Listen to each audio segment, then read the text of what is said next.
Assalamualaikum warahmatullahi wabarakatuh. Jumpa lagi bersama saya di Paradigma 45, sahabat Paradigma 45 sebangsa setanah air. Semoga kita semua senantiasa diberikan kesehatan oleh Allah Subhanahu wa taala untuk senantiasa menjaga negara kesatuan Republik Indonesia. Baik, pada kesempatan ini kembali kemudian kita akan menampilkan polemik hari ini di dunia perpolitikan kita, yaitu bahwa dari beberapa kader PDIP yang kemudian betul-betul marah dan mempersonalisasi Pak Jokowi akibat dari bahwa Jokowi merestui Gibran untuk kemudian menjadi cawapres dari Prabowo Subianto. Nah, sebagaimana pada video kami sebelumnya bahwa ada kemudian Pandana Baban yang mempersonalisasi dan bahkan menyerang Jokowi dengan brutalnya, yang kemudian mengatakan bahwa Jokowi bisa jadi seperti itu karena ada PDIP bersama dia. Walaupun kita tahu bersama bahwa nama dari Jokowi itu kemudian itu disukai oleh kalangan masyarakat, bahwa yang hanya karena itu dia berhasil memimpin Solo dan pernah menjabat sebagai gubernur dari DKI Jakarta.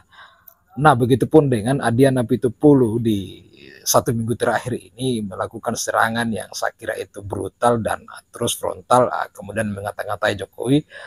Kemudian kader-kader PDIP ini kemudian juga mengatakan bahwa MK itu adalah mahkamah keluarga, kemudian akan terbentuk dinasti efek dari majunya Gibran sebagai cawapres dari Prabowo Subianto. Nah, hal ini kemudian mendapatkan perlawanan dari Fahri Hamzah yang hari ini menjadi garda terdepan, menjadi bagian dari membela Gibran dan Jokowi. Dan Fahri Hamzah kemudian mengatakan bahwa tidak rasional ketika misalnya Adiana Pitupulu dan yang lain kemudian marah kanan kiri terhadap Pak Jokowi dan personalisasi Jokowi hanya karena kemudian sudah berbeda kepentingan. Nah, dulu mereka katanya membela-bela Jokowi karena sama kepentingannya, dan hari ini ya mereka marah dan tidak membela Jokowi itu karena sudah berbeda kepentingan. Ini kan adalah sesuatu yang inilah politik, bahwa yang abadi lagi-lagi adalah kepentingan dan seterusnya. Nah, Fahri Hamzah ini kemudian memberikan perlawanan dan membela Gibran dan Jokowi terhadap orang-orang dari PDIP, termasuk Adiana Pitupulu dan bahkan Pandana Baban sebagai senior dari PDIP yang hari ini betul frontal dan melakukan serangan dan perlawanan terhadap Jokowi hanya karena itu merestui Gibran untuk maju sebagai cawapres dari Prabowo Subianto. Untuk itu mari kita saksikan dulu apa yang disampaikan oleh Fahri Hamzah sebagai bentuk perlawanannya terhadap pernyataan-pernyataan dari Adiana Pitupulu dan kader PDIP yang lain berikut ini. Gibran itu sebenarnya akibat dari tarik-menarik politik yang tidak selesai di tingkat elit, terutama yang melibatkan PDIP, ya. Sehingga kemudian setelah Pak Puan gagal dijadikan wakil Pak Prabowo, kemudian Mas Ganjar juga gagal karena maju sendiri, akhirnya pintu dan jalan sejarah terbuka untuk Mas Gibran, ya. Akhirnya kita mendapatkan sepasang calon presiden dan wakil presiden yang sangat ideal sebenarnya bagi Indonesia ke depan. Nah, kita stick pada betapa idealnya dua orang ini bagi bangsa Indonesia. Mereka adalah simbol dari kolaborasi antar generasi. Mereka adalah simbol dari persatuan yang sudah terjadi, dan mereka adalah masa depan kita. Mengidealkan mereka ini adalah bagian dari perjuangan kita sekarang ini, gitu. Nah, sekarang ada isu-isu lain sebenarnya. Isu itu semuanya subjektif.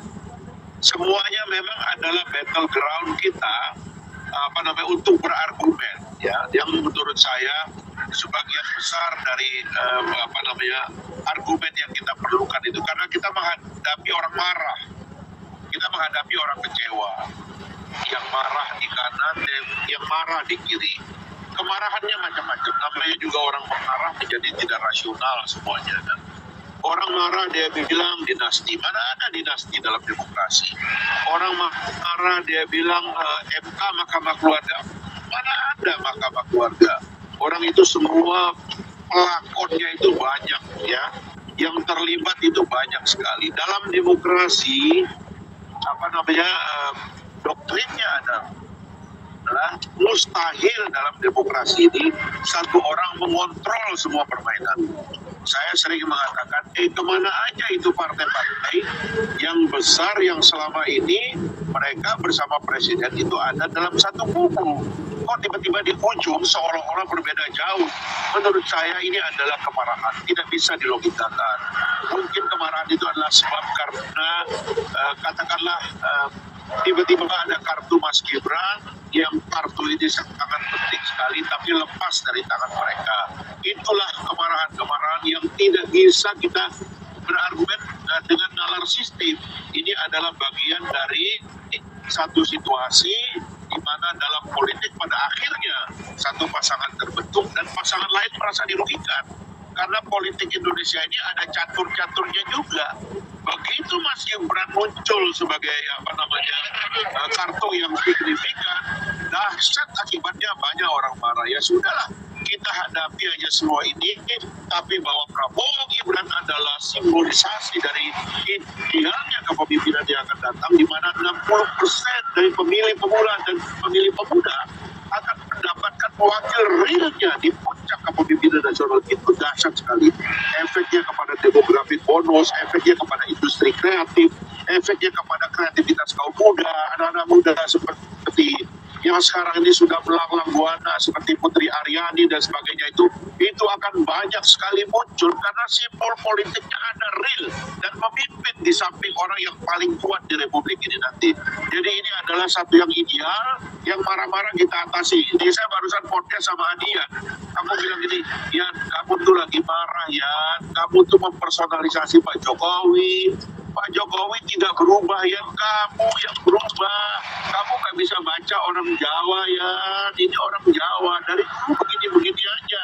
Kamu dia yang salah, dulu mungkin kamu anggap masih sesuai dengan kepentingan kamu. Kamu gak marah, sekarang kamu anggap gak sesuai kepentingan kamu marah ya. Terus kita mau apa coba? Semua orang-orang ini rata-rata begitu. Jadi kita hadapi aja dengan slow dan santai karena paketnya ideal sekali. Saya kira itu saja, mungkin kita melaju ke depan dengan optimis, insya Allah kita akan menang.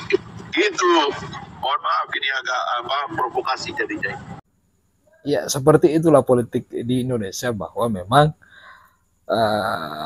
hal ini kemudian itu sudah terjadi bahkan di tubuh PDIP yang hari ini sudah berbeda kepentingan dengan Jokowi, yang dengan frontalnya kemudian menyerang Pak Jokowi dari berbagai macam sudut. Ya, lagi-lagi bahwa betul apa yang dikatakan oleh Fahri Hamzah, bahwa hanya karena Adian Apitupulu dan PDIP ini sudah berbeda kepentingan dengan Jokowi, maka ini tidak rasional berpikir dan melakukan personalisasi dan menyerang Jokowi secara brutal dan frontal. Ini adalah fakta-fakta. Mereka kemudian tidak sadar bahwa perpolitika Indonesia itu memang yang abadi adalah kepentingan. Jika Jokowi masih berkepentingan dengan Anda, maka bersyukurlah. Tapi hari ini ketika misalnya Jokowi lebih memilih berpihak kepada Prabowo dengan mendorong anaknya Gibran Rakabuming Raka untuk kemudian menjadi cawapres dari Prabowo, saya kira itu juga adalah kepentingan yang kemudian itu baik menurut Pak Joko Widodo selaku pribadi maupun sebagai pemimpin negara yang kemudian tahun depan itu akan selesai masa jabatannya dan akan dilanjutkan oleh siapapun yang kemudian terpilih pada Pilpres 2024 yang akan datang ini.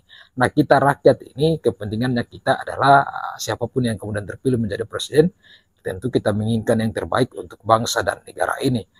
Kalaupun orang-orang yang memiliki berpihakan, misalnya orang-orang partai seperti Adian dan Nababan misalnya, atau yang lain misalnya di PDP, begitupun dengan partai lain, tentu akan mengotak-atik ini semua karena itu ada kepentingan-kepentingan lain, baik untuk penguatan partai maupun untuk penguatannya di legislatif dan sebagainya.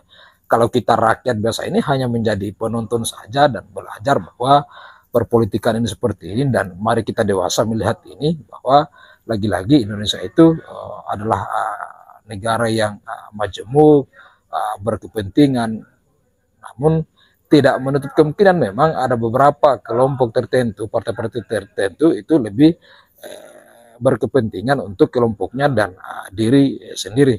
Ya, mungkin kalau dilihat PDP mungkin tidak demikian, namun kita analisa misalnya dari 2014 sampai 2019 mereka sebagai pemenang pemilu itu di dua periode kepemimpinan Jokowi ini lagi-lagi yang menguasai kepemimpinan ini adalah mereka, walaupun kemudian tidak 100% dan ada partai-partai lainnya yang kemudian masuk dan menjadi kabinet dari Presiden Jokowi atau pemerintahan Presiden Jokowi selama 2 periode ini. Nah, pertanyaannya kemudian bahwa kalau ini terus gencar dilakukan, serangan terhadap Jokowi dilakukan, itu apakah akan merugikan PDP atau bahkan menguntungkan? Saya kira itu sangat akan merugikan PDP. Dan kita tahu bersama bahwa masuknya Jokowi sebagai capres di 2014 dan 2019 itu sangat menguntungkan PDP karena ketenaran dan kecintaan rakyat bawah ini terhadap Jokowi itu berefek total kepada PDP dan bisa memenangkan pemilu sebanyak 2 kali, yaitu dari 2014 sampai 2019. Kira-kira misalnya hari ini betul-betul Jokowi diserang dan berpisah, pisah ranjang misalnya, atau cerai paksa misalnya istilahnya, apakah PDP masih akan memenangkan pemilu 2024 ini? Itu masih tanda tanya besar, karena ketidakadanya Jokowi di barisan PDP itu bisa berefek buruk dan bisa berefek terhadap elektabilitas dan perolehan suara dari PDIP sendiri. Itu analisa konyol dari kita masyarakat bawah ini. Untuk itu mari terus kita saksikan di channel ini. Assalamualaikum warahmatullahi wabarakatuh.